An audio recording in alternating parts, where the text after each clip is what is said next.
మునీంద్ర, ఎక్కడ దారుణము?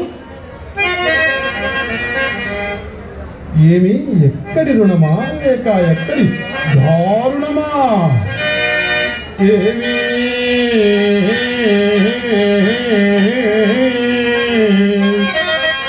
ఎక్కడి దారుణమా?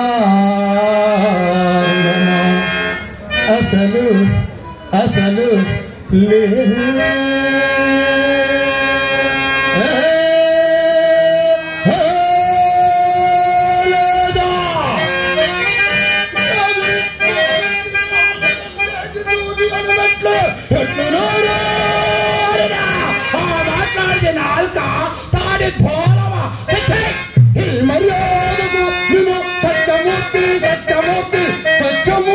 సత్యమూర్తి ఎట్లాడు లోకము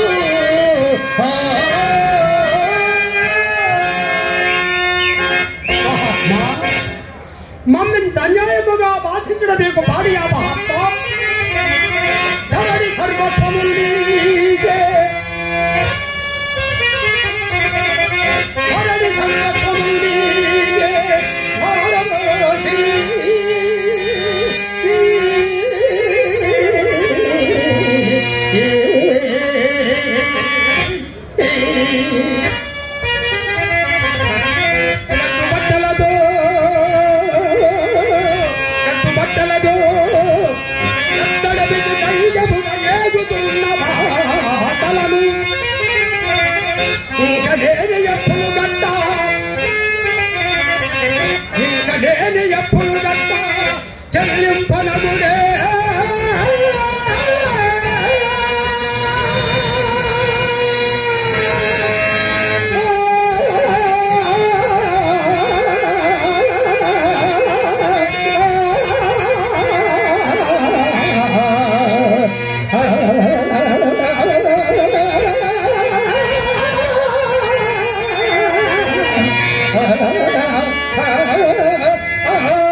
అలనాడు యజ్ఞార్థమై మేము ఆశించగా నీవు ఇచ్చదరన్న ధనము అది మా సొమ్ము.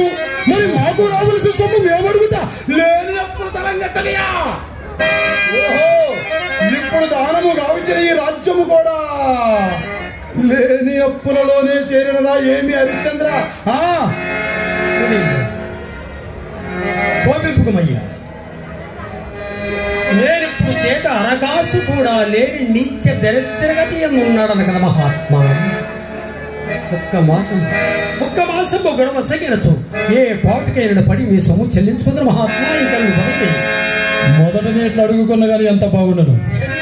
ఆయనలో మాకు ఇంకొక సందేహం బాధించుచున్నది.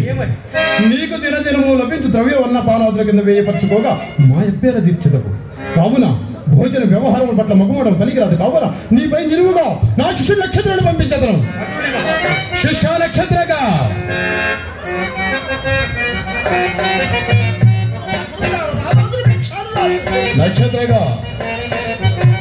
అతడే హరిశ్చంద్రుడు. మనకు ఇవ్వవలసిన రొక్కము ఒక్క నెల దినంలో ఇచ్చిందట.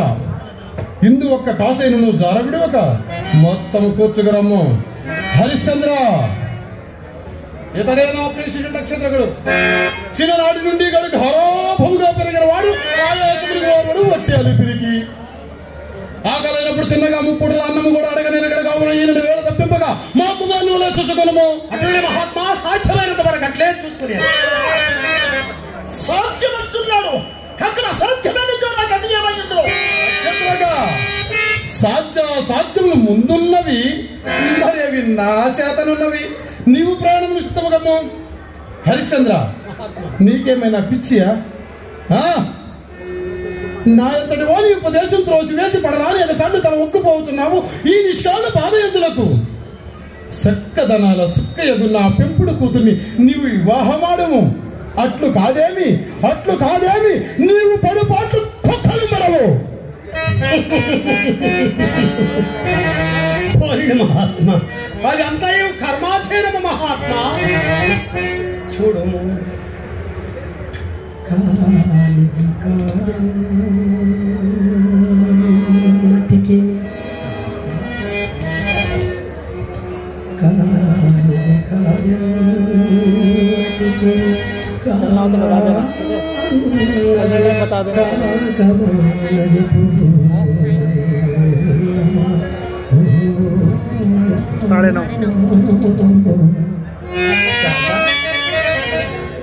అది